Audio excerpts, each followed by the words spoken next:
What's up, guys, and welcome back. I just finished my jump rope, which I always do off camera. Today I jumped rope for 17 minutes and 10 seconds, which is a new record. As I've stated in previous videos, every single time I jump rope I hit a new record because that's what the program calls for. What I did, as you guys have already noticed, is I decreased the weights on pretty much all of my lifts, but I'm maintaining the cardio. I'm keeping the cardio at the same rate of progression. So basically, I actually continue to increase my cardio at the same rate as before. The reason I'm doing this is because I don't feel like the cardio at this moment, at this point in my life, in my training, has as big of an recovery effect, and it doesn't take as much time either, because basically what I was doing before with the ultra high volume, with the weights, and with how heavy I was lifting, basically maximal on everything and then a lot of volume after, I not only had a very time consuming workout which took away a lot of sleep, I also had a workout that was very, very physically demanding and grueling, to the point to where it was very difficult to sustain with my level of sleep. For example, tonight I only got 5 hours of sleep, and during this week I'm going to try to get a little bit more, because basically I have 3, or technically 4, but really 3 major tests that are very, very important for school.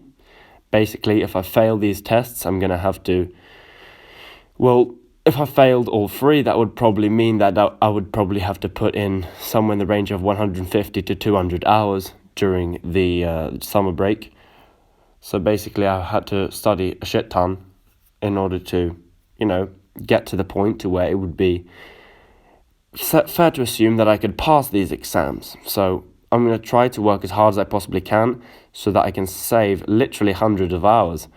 Because right now I have 4 subjects that are really difficult and that are just lined up and ready to go. So I have to, knock off each one in order. Although, I have 3 different major tests this week, which obviously that's going to make it more difficult. But luckily, the training isn't that hard, that difficult, that grueling right now. For example, I don't have to force feed at all. I'm not force feeding, I'm eating comfortably. That's why my stomach isn't like crazy, hanging out, super bloated like it usually is. Now, obviously, I'm not sucking in my stomach in these videos, but sometimes you will notice that my stomach is protruding quite significantly, and obviously that's not due to visceral fat. That is just simply due to there being physical food matter inside of my stomach, which has to create space somehow. Because if the stomach didn't protrude, and if no other body part protruded, well, basically that would mean that there would be a higher pressure inside your body than outside, which not really how it works.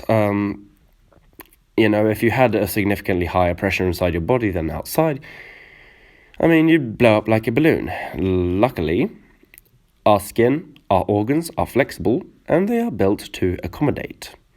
For example, when you breathe, your lungs expand, and your chest expands. Magic. But yeah, I usually don't care about my gut, but I think it was a pretty big difference now that I was looking at this footage compared to when I'm eating insane amounts of food. So I feel healthy and good and well, so I'm going to try to get almost, excuse me, my nose is pretty congested, so I'm going to try to get almost 7 hours of sleep tonight, which still isn't enough. I like to have 9 hours more or more. When I don't have to do anything, when it's summer break, I will sleep 10, 11 hours sometimes, but I'd say that 9 hours could be very, very sustainable long term. 8 hours probably could make it work long term if I had a very solid routine, so that my body really learned when I go to bed that boom, that's the time to pass out.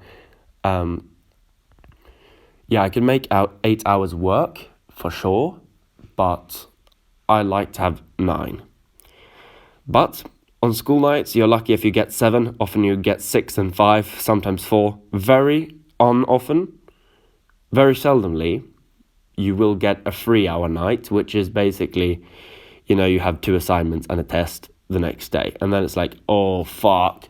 You know, those are the days that you only get 3 hours of sleep. But most of the time, I get to sleep, 5, 6, 7, sometimes actually 8 hours.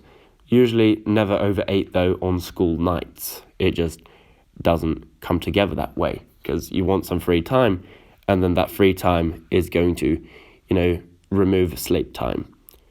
Because I have a pretty crazy schedule and a pretty significant commute to school every day, I have less free time. And since I have to train every day, I have less free time than pretty much most people I know, most people in my class, for example, since they all live, well, technically, they live at the school, all of them. So that makes it more easy for them. But for me, with the commute, I don't have much free time. Luckily, my training isn't as long in duration nowadays. So that was today's workout. I will see you guys tomorrow.